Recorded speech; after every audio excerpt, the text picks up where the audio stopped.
everyone, welcome to my channel Sri Nevi Studies. இன்னைக்கு நம்ம வந்து the rise of nationalism in Europe chapterல next topic அதாவது part 10 அதாவது என்னன்னா the romantic imagination and national feeling இந்த topic தான் பார்க்க போகிறோம். இதில் ஃபஸ்ட்டு வந்துட்டு நேஷ்னலிசம் அப்படிங்கிறது வந்துட்டு வார்ஸ் மூலமாக மட்டுமும் டெரிட்டோரியல் எக்ஸ்பேன்ஷன் மூலமாகவும் வரலை. அதாவது என்னென்னா வார்ஸ் மட்டும் கிடையாது, வார்ஸ் அண்ட் டெரிட்டோரியல் எக்ஸ்பேன்ஷன், அதாவது போர்னாலையும் ஒரு கண்ட்ரியை வந்து எக்ஸ்பேண்ட் பண்ணுறதுனாலையும் ஒரு கண்ட்ரியை வந்து இன்னொரு கண்ட்ரி வார் பண்ணி வெல்றதுனாலையும் மட்டுமே வந்துட்டு என்ன ஆகுதுன்னா இந்த நேஷ்னலிசம் அப்படிங்கிற ஃபீலிங் வந்துட்டு மக்களுக்கு இடையில் வரல. கல்ச்சர், ஆர்ட் அண்ட் போயட்ரி, அடுத்து ஸ்டோரிஸு, மியூசிக்கு, இது எல்லாமே என்னவாக இருந்துச்சுன்னா நேஷ்னலிஸ்ட் ஃபீலிங் கொண்டு வர்றதுக்கு முக்கியமான இதாக இருந்தது. அதாவது கலாச்சாரம், கலை, அப்புறம் பொயட்ரினா வந்துட்டு இந்த மாதிரி கவிதைகள், இந்த மாதிரி இது, அப்புறம் ஸ்டோரிஸ், கதைகள், மியூசிக், இசை, இது எல்லாமே வந்துட்டு என்னவாக இருந்ததுன்னா நேஷ்னலிஸ்ட் ஃபீலிங்க்கு வந்துட்டு ரொம்பவே வந்துட்டு முக்கியமான காரணமாக இருந்துச்சு.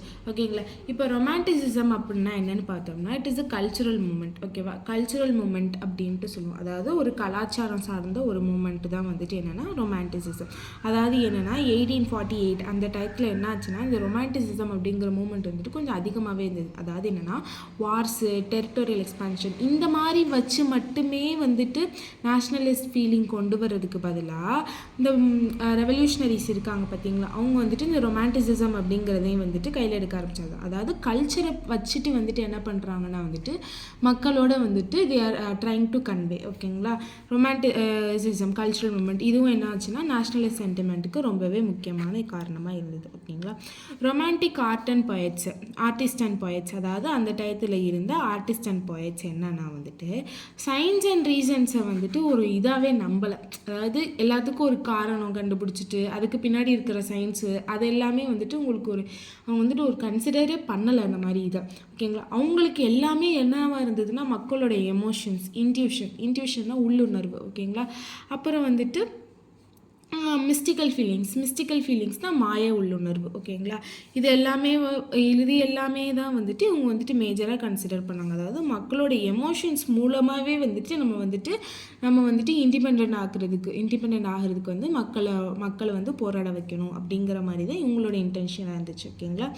இப்போ வந்துட்டு இவங்களோட மெயின் இன்டென்ஷன் என்னென்னா எமோஷன்ஸ், இன்ட்யூஷன்ஸ், அப்புறம் மிஸ்டிக்கல் ஃபீலிங்ஸு, அப்புறம் கலெக்டிவ் ஹெரிட்டேஜ் அப்படின்னா கலெக்டிவ் பாஸ்ட்டு, அப்புறம் காமன் கல்ச்சுரல் எல்லாமே காமனாக இருக்கிற எல்லாரையுமே வந்துட்டு ஒரு நேஷன் ஸ்டேட்ஸாக மாற்றணும் அப்படிங்கிறதுக்காண்டி இவங்க வந்துட்டு தனியாக வந்துட்டு ஒரு மூமெண்ட்ஸ் வந்து கல்ச்சுரல் பேஸ் பண்ணிட்டு வந்துட்டு ஸ்டார்ட் பண்ணுறாங்க. ஓகேங்களா? ரொமான்டிக்ஸ், அதாவது என்னென்னா அதுக்கு வந்துட்டு ஒரு ஜெர்மன் ஃபிலோசஃபர் பற்றி சொல்கிறாங்க. அதாவது யாருன்னா ஜொஹான் காட்ஃப்ரைட் ஹெர்டர். ஓகேங்களா? இவர் என்ன சொல்கிறாருன்னா ஜெர்மன் கல்ச்சர் அப்படிங்கிறது வந்துட்டு என்ன ஆகுதுன்னா காமனாக அதாவது அந்த ஜெர்மன் நேஷனில் வந்துட்டு எல்லா பீப்புளுக்குமே வந்துட்டு காமனாக இருக்கணும் அப்படின்ட்டு சொல்கிறாங்க. அதாவது காமன் பீப்புள் அப்படிங்கிறதுக்கு வந்துட்டு டாஸ் வோக் அப்படின்ட்டு சொல்கிறாரு. ஓகேங்களா?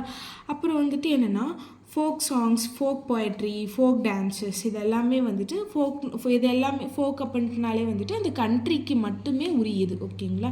இந்த கண்ட்ரிக்கு மட்டுமே உரியது எல்லாமே வந்துட்டு ட்ரூ ஸ்பிரிட் ஆஃப் நேஷன், அதாவது அந்த நேஷனுக்கே உயிர் கொடுக்கறது, அதாவது அந்த கண்ட்ரிக்கே அந்த ரீஜியனுக்கே உயிர் கொடுக்கறது என்னென்னா அதுக்குன்னு தனியாக இருக்கிற folk songs, folk poetry, folk dances தான் அப்படின்ட்டு வந்துட்டு சொல்கிறாரு. யார்? நம்மளோட German philosopher Johan Gottfried Herder. ஓகேங்களா? அந்த ட்ரூ ஸ்பிரிட் ஆஃப் நேஷன்ட்டு சொல்கிறாரு பார்த்தீங்களா, அது என்னென்னு அவர் சொல்கிறாருன்னா ஜெர்மன் லாங்குவேஜில் ஓக் ஜீஸ்ட்னு சொல்கிறாரு. ஓக் ஜீஸ்ட் அப்படின்ட்டு சொல்கிறாரு. காமன் பீப்புளை டாஸ் ஓக் அப்படின்ட்டு சொல்கிறாரு. ஓகேங்களா? நெக்ஸ்ட்டு இப்போ என்ன ஆகுதுன்னா கலெக்டிங் அண்ட் ரெக்கார்டிங் கல்ச்சர்ஸ், அதாவது ஒவ்வொரு ஏரியாலையும் ஒவ்வொரு விதமான கல்ச்சர்ஸ் இருக்கும். ஒவ்வொரு ஏரியாலையும் ஒவ்வொரு விதமான ஸ்லாங்கில் பேசுவாங்க, ஒவ்வொரு ஃபுட் ஐட்டம்ஸ் இருக்கும். இது எல்லாத்தையும் வந்துட்டு என்ன பண்ணுறாங்கன்னா கலெக்ட் பண்ணி ரெக்கார்ட் பண்ணி வேறு இடத்துல என்ன பண்ணுறாங்கன்னா இவங்க வந்துட்டு போயிட்டு காட்டுறாங்க. ஓகேங்களா? இது எல்லாமே வந்துட்டு என்ன ஆகுதுன்னா மெயின் பார்ட்டாக இருக்குது நேஷ்னலிசம் வந்துட்டு எமர்ஜ் ஆகுறதுக்கு. ஓகேங்களா? Main part. ஓகே, இப்போ வெர்னாகுலர் லாங்குவேஜ் அப்படின்ட்டு பார்த்தோம்னா என்னென்னா மதர் டங். மதர் டங்க்கு லோக்கல் ஃபோக்லோர் அப்படின்ட்டு பார்த்தோம்னா ட்ரெடிஷ்னல் ஸ்டோரிஸு, அப்புறம் வந்துட்டு பிலீஃப்ஸ், அதாவது சும்மா ஒரு கற்பனை கதைகள், அதாவது அந்த காலத்துலேருந்தே சொல்லிட்டு வருவாங்க பார்த்தீங்களா.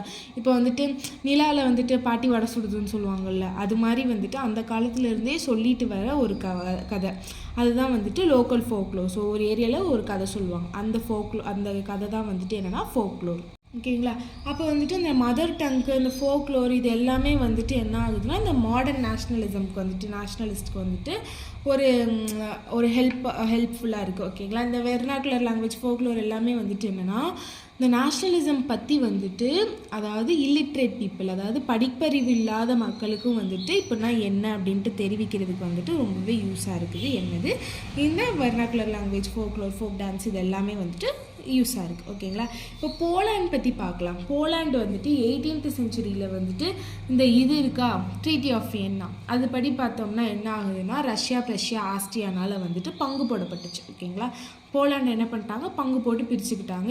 எந்தெந்த கண்ட்ரிஸ், ரஷ்யா, பிரஷ்யா, ஆஸ்ட்ரியா. ஓகேங்களா. என்னென்னா அந்த டயத்தில் 18th century டயத்துலேயுமே என்னென்னா வந்துட்டு அந்த போலாண்ட் அப்படிங்கிறது இண்டிபெண்ட் நேஷனாக கிடையாது. இண்டிபெண்ட் நேஷன்னா வந்துட்டு அவங்களுக்குன்னு காமனாக இருக்கிறது எல்லாமே சேர்ந்துட்டு ஒரு நேஷன் அப்படின்ட்டு வந்துட்டு கிடையாது. இருந்தாலும் என்னன்னா வந்துட்டு அவங்களுக்கு அந்த நேஷ்னலிசம் ஃபீலிங் வந்துட்டு என்னவா இருந்ததுன்னா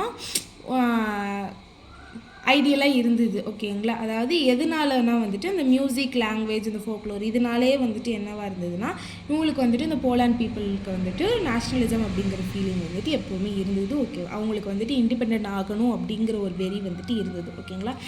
அப்புறம் வந்துட்டு ஒரு பொயட் பற்றி பேசுகிறாங்க, யாருன்னா கேரல் கர்பன்ஸ்கி. ஓகேங்களா. இவர் என்ன பண்ணுறாருன்னா நேஷ்னல் ஸ்ட்ரகிள் வந்துட்டு நல்லாவே செலிப்ரேட் பண்ணுறாரு. ஓகேங்களா. ஓப்ராஸ் அண்ட் மியூசிக்ஸ் மூலமாக வந்துட்டு அவரும் வந்துட்டு என்னென்னா எல்லா இடத்துக்கும் வந்து நேஷ்னலிசம் ஃபீலிங்கை வந்துட்டு ஸ்ப்ரெட் பண்ணுறாரு. ஓப்ராஸ் அப்படின்ட்டு என்னென்னு பார்த்தோம்னா ட்ராமாஸ் தான். ஓகேங்களா. ட்ராமாஸ் அதாவது என்னென்னா மியூசிக் மட்டும் வச்சுட்டு ட்ராமாஸ் பண்ணுவாங்க, எந்த ஒரு பேச்சும் பேச மாட்டாங்க, ஆக்ஷன்ஸ் அண்ட் மியூசிக்ஸ் மட்டும்தான். அதுதான் வந்துட்டு ஓப்ராஸ். ஓகேங்களா. இப்போ ஃபோக் டான்ஸஸ் என்னென்ன ஃபோக் டான்ஸ்னால் பொலனைஸ் அண்ட் மசூர்கா என்ன ஆகுதுன்னா நேஷ்னல் சிம்பிளாக மாறுது. ஓகேங்களா. முக்கியமான ஒரு அறிகுறியாக என்ன மாறுதுன்னா இந்த ஃபோக் டான்ஸஸ் மாறுது, பொலனைஸ் அண்ட் மசூர்கா. ஓகேங்களா. அப்புறம் வந்துட்டு லாங்குவேஜும் என்னென்னா வந்துட்டு ஒரு முக்கியமான ரோல் ப்ளே பண்ணுது இந்த இண்டிபெண்டன்ஸ்க்கு, அதாவது இந்த நேஷ்னலிஸ்ட்டுக்கு ஒரு முக்கியமான விஷயமா என்ன இருக்குன்னா இந்த லாங்குவேஜ் அப்படிங்கிறது இருக்குது. ஓகேங்களா. இப்போ போலாண்டில் வந்துட்டு என்ன ஆகுதுன்னா ரஷ்யா வந்து ஆக்குபை பண்ணிருச்சா, ட்ரீட்டி ஆஃப் வியன்னாக்கு அப்புறம் ரஷ்யா வந்துட்டு போலாண்டை வந்து ஆக்குபை பண்ணிருச்சா. இப்போ போலாண்டில் வந்துட்டு ரஷ்யா ஆக்குபை பண்ணதுக்கப்புறம் போலாண்டோட நேஷ்னல் லாங்குவேஜ் என்ன, போலிஷ். ஓகேங்களா. போலிஷை வந்து என்ன பண்ணிட்டாங்கன்னா ரிமூவ் பண்ணிட்டாங்க. நீங்கள் இனிமேல் வந்துட்டு எங்கேயுமே போலிஷ் பேசக்கூடாது, ரஷ்யன் மட்டும்தான் பேசணும் அப்படின்ட்டு சொல்லிட்டாங்க. அதாவது ஸ்கூல்ஸில், சர்ச்சில், ஏதாவது முக்கியமான பப்ளிக் மீட்டிங்ஸ், இந்த மாதிரி எது இருந்தாலுமே வந்துட்டு நீங்கள் வந்து எதையுமே வந்துட்டு போலிஷில் வந்துட்டு கன்வே பண்ணக்கூடாது, ரஷ்யனில் தான் நீங்கள் பேசணும் அப்படின்ட்டு வந்துட்டு ஒரு ஆர்டர் போட்டாங்க. ஓகேங்களா.